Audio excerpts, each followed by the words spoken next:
Assalamualaikum warahmatullahi wabarakatuh. Waalaikumsalam warahmatullahi wabarakatuh. Nama saya Iwan Ridwan. Allahumma sholli ala Muhammad Allahumma sholli ala Muhammad wa ala Muhammad. Terima kasih Buya. Tadi saya nikmat sekali mendengar pemaparan dari Buya. Itu yang dicontohkan oleh Buya harus saya akui. Mungkin saya salah satunya yang dibicarakan oleh Buya.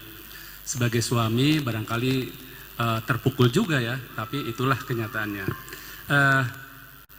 Tadi saya sependapat seluruh paparan Buya itu, namun terbersit di pikiran saya bahwa apa iya setan itu puasa tidak mengganggu manusia sehingga kita seperti sifat malaikat barangkali ya.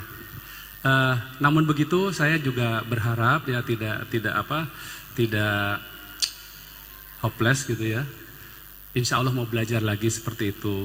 Yang ingin saya tanyakan itu kan setiap hari itu kan kita dengar mencaci maki, ada Rocky Gerung, ada si A, ada si B, mencaci sesama, golongan yang lain, pemerintah. Itu kadang-kadang kita ingin meniru barangkali ya, supaya kelihatan hebat. Anu aja ngerti agama tapi kok bicaranya vokal. Saya kepengen vokal lah. Itu saja mungkin Buya. Mohon dimaafkan kalau misalnya tidak berkenan, tidak usah dijawab Buya. Billahi taufiq wal hidayah. Wassalamualaikum warahmatullahi wabarakatuh. Waalaikumsalam. Silakan Buya. Godaan setan itu lemah. Yang dahsyat itu adalah hawa nafsu kita. Disinilah setan berkomunikasi. Setan hanya nyentil sedikit hawa nafsu kita yang ammarah bisu, yang menjadikan orang punya ego, sombongan, itu kan dari dirinya. Setan sudah hengkang, setan sudah nggak ada. Tapi memang kata kita sudah jelek. Makanya kami ingatkan kita itu anaknya Nabi Adam, kenapa niru iblis? Niru, bukan kita itu dipengaruhi oleh setan. Setan menggoda, iya. Dan menggodanya setan membisikkan. Tidak mengancam pakai pisau, kau zina, kau nggak ada. Membisikkan saja. Dan bisikan setan itu didengar oleh hawa nafsu kita. Sederhana sebetulnya urusan setan. A'udzubillahi minasyaitonir rajim, pergi hengkang. Tapi hawa nafsu kita dalam diri kita. Sehingga musuh di dalam diri kita ini lebih susah. Sehingga jihad yang paling besar memerangi hawa nafsu. Dan dimulai dari yang kami sampaikan. Betul, yang bertanya sudah hebat. Ada orang hebat mengakui saya orang seperti itu. Yang repot nggak sadar. Oh, dirinya itu yang paling nggak benar tapi nggak sadar-sadar. Repot ini. Orang paling salah adalah salah tidak merasa bersalah. Anda ngomong pertama sudah benar. Itu adalah kayaknya saya yang paling ditempeleng tadi itu. Ya itu orang belajar tuh ya begitu. Anda benar sudah. Anda sudah oke. Nah, kemudian seperti itu, kemudian tentang caci maki, dari luar saja bisa mempengaruhi kita loh ya, caci maki. Nggak ada urusan dengan apa-apa dengan kita, apalagi dari orang tua kita. Menjadi kebiasaan, sehingga orang menjadi meremehkan caci maki, sehingga dianggap caci maki itu tidak biasa. Apalagi caci maki anggap sebuah kebaikan. Nggak ada perlunya. Al-muslim laisa bisabab wala la'an wala sattam. Seorang muslim mukmin itu dia mencaci, tidak biasa mencaci dan mengolok. Anggap saja Anda tahu Fir'aun kan? Seperti itu. Kalau sepanjang hidup kita tidak mencaci Fir'aun, nggak dosa loh kita. Ngapain kita masih mencaci saudara kita? Coba Anda sepanjang hidup Anda tidak pernah mencaci Fir'aun dan Abu Jahal, tidak dosa. Sebab lesan kotor itu biasakan jelekin. Nggak ada perlunya. Kami mulai dari awal kami mengadakan pengajian, kami berusaha tidak mencaci. Itu saja ada orang sakit hati. Bagaimana kalau saya biasakan caci maki? Amar ma'ruf munkar ada babnya, tapi caci maki tidak. Mulai kapan caci maki mengambil hatinya seorang muslim mukmin? Mulai kapan caci maki menjadikan orang tersentuh hatinya? Menegakkan kebenaran iya. Kalau saya mengatakan ini hak, ini tidak boleh, itu haram iya. Tapi saya tidak mencaci pelakunya kok.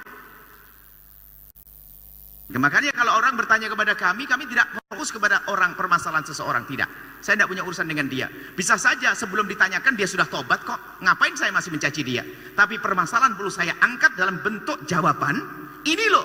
Dan jawaban ini akan berlaku sampai akhir zaman. Itu biasanya kami sampaikan. Bukan urusan si A, si B, si C. Makanya kami tidak mau menyebut nama. Karena apa? Kalau nama bisa jadi dia sudah tobat di esok hari. Tapi permasalahan ada orang gini, nggak usah pakai nama deh. Gimana? Dia nggak bener, itu salah, harus berbenah, itu wajar. Tapi kalau mencaci tidak. Betul. Sekarang hari ini Ustadz belajar caci maki, Ustadz caci maki ini, masya Allah. Pastikan Anda tidak berguru dengan mereka. Apalagi yang dia punya posisi yang Anda anggap mengagumkan, nular, action, caci maki, olo-oloan, Anda rugi sendiri. Nabi tidak senang dengan umat yang caci maki. Nabi sudah memastikan bukan syatam, wala la'an, wala sabdab. Orang mukmin sejati tidak biasa dengan caci maki dan ol-olan. Kemudian bagaimana ustaz yang mencaci maki? Ya sudah, Anda jangan tiru, tidak usah mencaci juga. Insya Allah dia dengar ini juga berubah, gitu saja. Kadang-kadang kita ini juga mencaci dengan cara halus. Ustaz kok nyaci maki? Saya sudah mencaci maki lagi sekarang. Repot ini. Jadi memang kita perlu kesadaran penuh bahwasanya itu bukan hal yang baik. Insya Allah kita mulai dari diri kita. Kalau Anda melihat satu media orang mencaci dengan kebencian, Anda tidak boleh mendengar. Karena apa? Apalagi sudah Anda anggap mengagumkan, Anda akan ke bawah.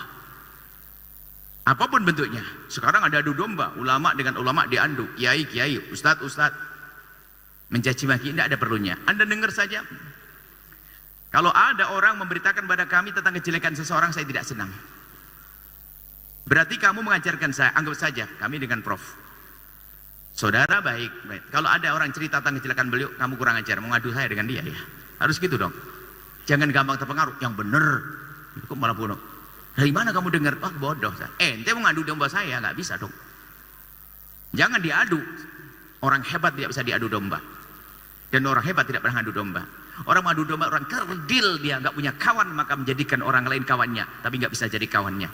Pengadu domba orang kerdil. Caci maki adalah orang rendah. Bukan pendidikan dari Nabi SAW.